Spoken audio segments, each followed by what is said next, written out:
तुम्हाला पण रोज रोज तेच तेच खाऊन तेच तेच जेवण करून कंटाळा येतो ना, म्हणूनच एक दिवस असं काहीतरी करून खायचं ना, म्हणजेच तेव्हा जिभेला थोडीशी अशी आगळी वेगळी चव मिळेल. काय तुम्हाला पण वाटतंय ना असंच? मग वाट कशाची बघताय?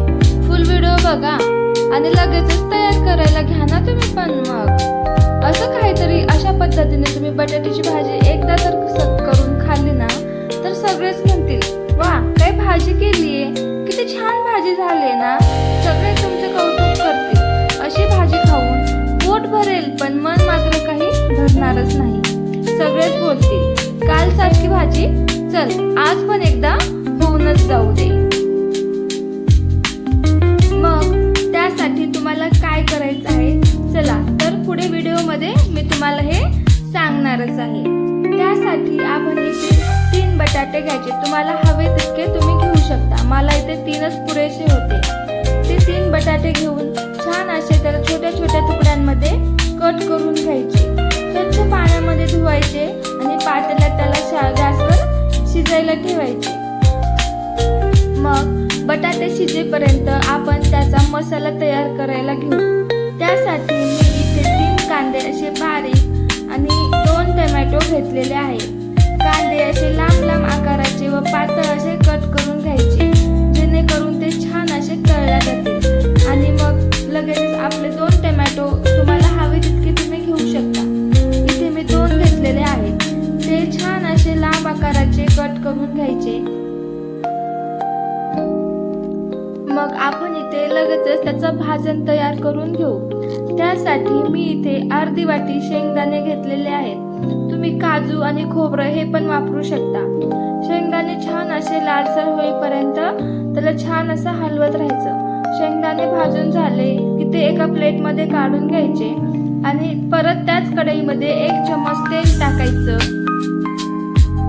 आपण चिरलेला कांदा त्यामध्ये टाकायचा. तेल आणि हलक्या हाताने त्याला छान असं हलवत राहायचं. थोडासा कलर चेंज होईपर्यंत त्याला छान असं आपण मिक्स करून घ्यायचं. आणि त्यामध्ये थोड्या वेळाने आपण चिरलेला तो होता ना तो टोमॅटो टाकायचा आणि त्याला छान असं थोडा वेळ परतून घ्यायचं. आणि परत 5 मिनिटे त्यावरती झाकण ठेवून अशी त्याची छान अशी वाफ निघून द्यायची, जेणेकरून कांदा टोमॅटो छान असे वाफेने ते शिजून छान होतील आणि आपला त्याचा मसाला असा बारीक तळून घेतला जाईल. नंतर 2 ते 3 मिनिटं त्याला थंड होण्यासाठी एका प्लेटमध्ये काढून घ्यायचं. थंड झाल्यानंतर लगेचच एका मिक्सरच्या भांड्यामध्ये शेंगदाणे, तळलेला आपण तो कांदा, टोमॅटो सर्व टाकायचं आणि त्याला छान असं मिक्सरला बारीक करून घ्यायचं. त्याची सर्व छान अशी पेस्ट तयार झाली की नंतर आपण जे उकडून घेतलेले बटाटे होते ना त्याच्या पाठीमाग थंड करायला ठेवायचं आणि त्याच्या मागचे सर्व काळे सालटे काढून साईडला करायचे. आणि मग लगेचच फोडणी देऊ आपण. त्यासाठी मी इथे कढाईमध्ये 2 ते 3 पळ्या तेल टाकून घेतलेलं आहे.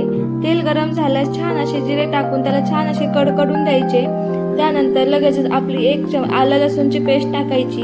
ती पण छान अशी लालसर रंग येईपर्यंत तळून घ्यायची. त्यानंतर त्यासाठी थोडीशी अशी कोथिंबीर टाकायची चिरून आणि चवीसाठी 3 ते 4 असे दालचिनीचे तुकडे टाकायचे.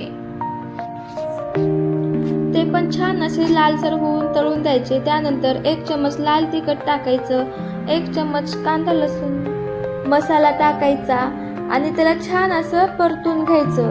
आणि त्यानंतर आपण तयार केलेली आपली कांद्याची आणि टोमॅटोची पेस्ट त्याच्यामध्ये टाकायची. त्याला पण छान असं थोडंसं तळून घ्यायचं. त्यानंतर थोडंसं पाणी टाकायचं. परत पेस्ट एकदा तेल सुटेपर्यंत छान अशी भाजून घ्यायची. पेस्टला छान असं तेल सुटलं की त्यानंतर लगेचच आपण तयार केलेले बटाटे त्यामध्ये टाकायचे आणि त्याला छान असं हलवून सर्व एक असं मिक्स करायचं. लागेल इतकं पाणी टाकायचं त्यामध्ये आणि त्याला असं 1 उकळी येईपर्यंत झाकून ठेवायचं. त्यानंतर 1 उकळी आली की वरून थोडीशी कोथिंबीर टाकायची आणि तयार आहे आपली छान अशी बटाट्याची भाजी. चला तर तुम्ही कशासोबत खाणार आहे? आम्ही तर पोळी सोबत खाल्ली. भाजी कशी वाटली ही कमेंट करून नक्की सांगा आणि व्हिडिओ आवडला असेल तर लाईक करा, शेअर करा आणि आपल्या चॅनलला सबस्क्राईब करायला विसरू नका. भेटूया पुढच्या